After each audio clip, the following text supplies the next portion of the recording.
Ministère public compte M. C.C. Raphaël Abba, M. Alpha Madou Baldé, M. Marcel Guilavogui, M. Claude Pivi, M. Moussa Kiegboro Kamara, M. Ibrahim Kamara Di Kalonzo, M. Aboubakar Diakité Di Toumba, M. Blaise Goumou, M. Moussa Dadis Kamara, M. Mamadou Ali Keïta, M. Abdoulaye Chérif Diaby, M. Paul Mansa Guilavogui, les partis civils, M. Ouri Baye Loba et plusieurs autres, la Fédération internationale des ligues de droits de l'homme, FIDH, l'Organisation guinéenne de défense des droits de l'homme et du citoyen, OGDH, l'Association des parents victimes et amis du 28 septembre 2009, AVIPA, M. Marcel Guilavogui,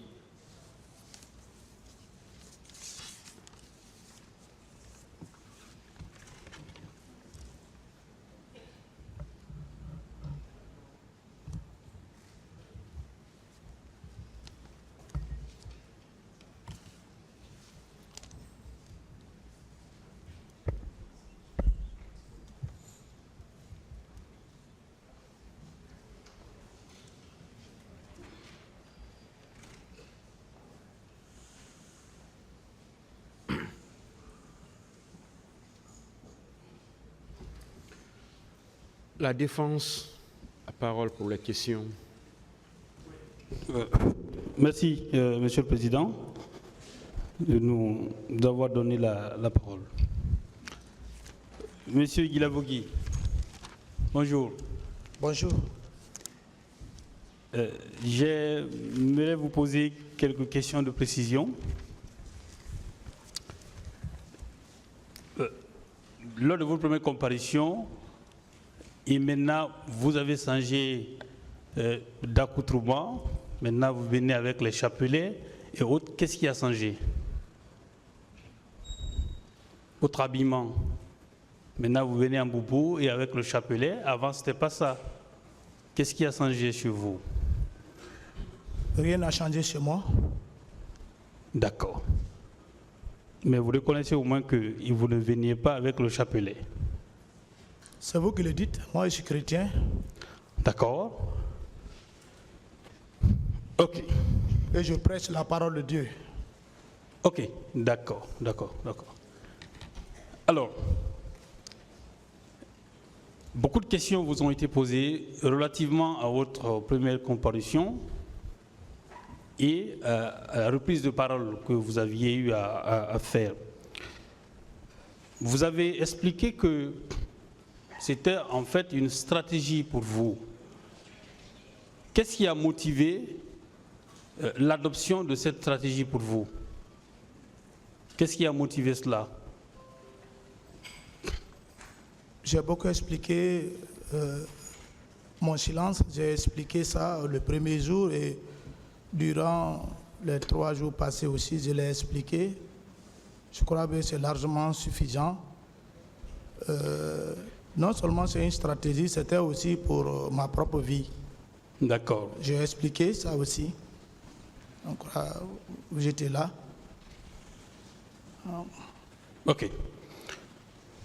Hier, une question vous a été posée et vous avez dit que on vous a demandé, vous avez dit que vous étiez menacé et que votre vie ainsi que celle des membres de votre famille étaient en danger si vous faisiez certaines déclarations devant les EPJ. On vous a demandé, est-ce que vous connaissez l'identité des personnes qui vous ont torturé? Vous avez dit non. Est-ce que vous réitérez cette déclaration?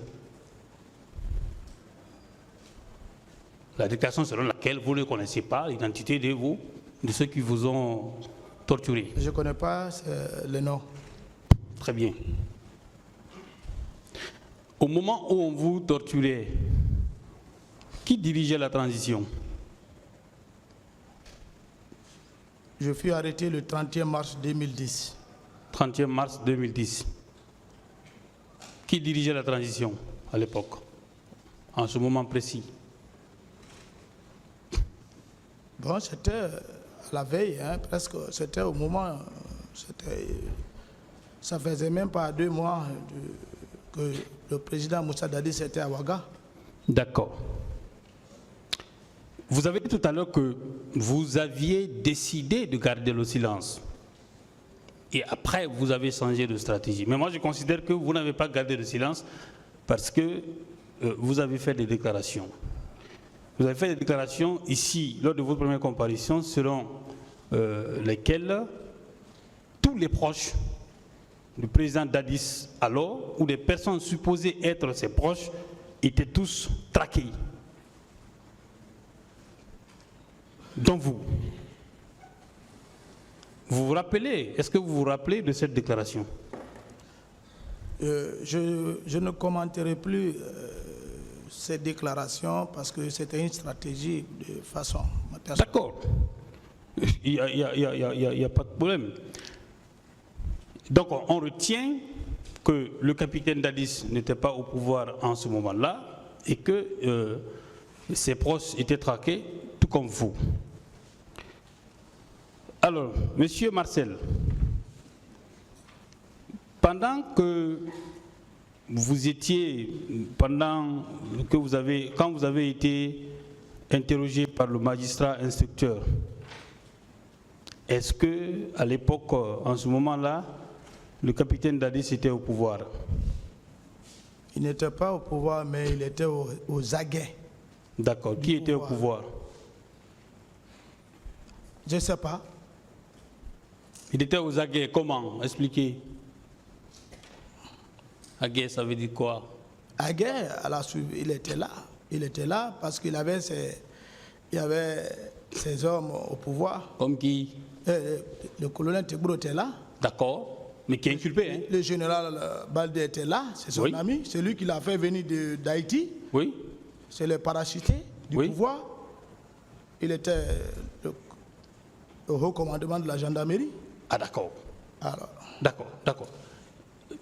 Est-ce que c'est le général Ibrahim Baldé qui a envoyé les gens pour vous torturer? Je n'ai pas vu le général Baldé.